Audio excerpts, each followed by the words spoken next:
the summer slide is a real thing that students experience, and while plenty of kids would prefer to not do school type stuff in the summertime, the fact is that students lose a lot of knowledge and they start the new school year, frankly, at a deficit if steps aren't taken to prevent that. So Chris Gonzalez is here with Huntington Learning Center.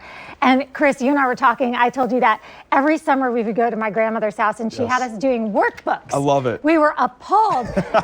We're like, the horror. The horror. So she was a teacher and she knew about summer slide. Yes. So what is summer slide? Yeah, absolutely. So unfortunately, it's a real thing, right? So basically what this is over the summer, kids lose on average anywhere from 2 to 3 months of their core reading and math skills. And when you look at it in comparison for an 8-9 month school year, it's almost a quarter of the school year. So it's a big deal, unfortunately. And it also makes it very stressful too as they get older to like start back. Absolutely. I mean, think about all of the math we've all learned, and Yes. there's no way I could produce any of that knowledge right now for you without practice. It's tough. So what are some things that we as parents and grandparents, like my grandma did, that we can do to help with this? Yeah, absolutely. So we oftentimes we think the school year's fast, the summer's even quicker. So my number one suggestion to families is make a structured learning plan throughout the course of the summer.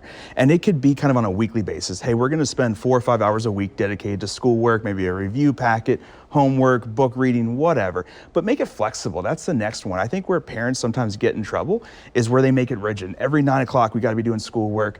I think summer should be for the kids. They should have fun, and you should be able to pivot that schoolwork around that, but make a consistent goal. And then finally, take inventory of where your kid's at. If this past school year was unfortunately a rough year for them, I think the reality is it's probably gonna be even worse next year. So that's where a facility like Huntington Learning Center might be really beneficial for them. So with Huntington Learning Center, you know, this goes on, you're obviously year-round. Yes. And so a program could be like how often during the summertime, it's flexible that way, you say, so that if there's camps they need to go off to or what have you. Yep. And you can either use this. I have, you know, we have one friend, our producer in our office, is talking about, you know, leaning towards scholarships in the future. So it could be something about, you could be trying to get ahead, or you might be trying to catch up, whatever the case may be. Absolutely. No, you're exactly right. I mean, the thing about Huntington is what we do is we start with an evaluation to kind of see where is a child at. Every kid is so different, so we customize a plan for every single child. And to your point, it's extremely flexible. If you want to go on vacation for a week, great, do that. We'll build it around that and figure out the best way to help your child be more prepared for next school year. Yeah, so I think the key, what I'm hearing you say the key is really to be consistent, but at the same time flexible, which isn't always easy to do. It's not. Because when you take a day or a week off, sometimes it's hard to get back on track, but that's what this is all about. Correct. It's being able to enjoy the summer, but not feeling all of that stress and anxiety about the coming school year.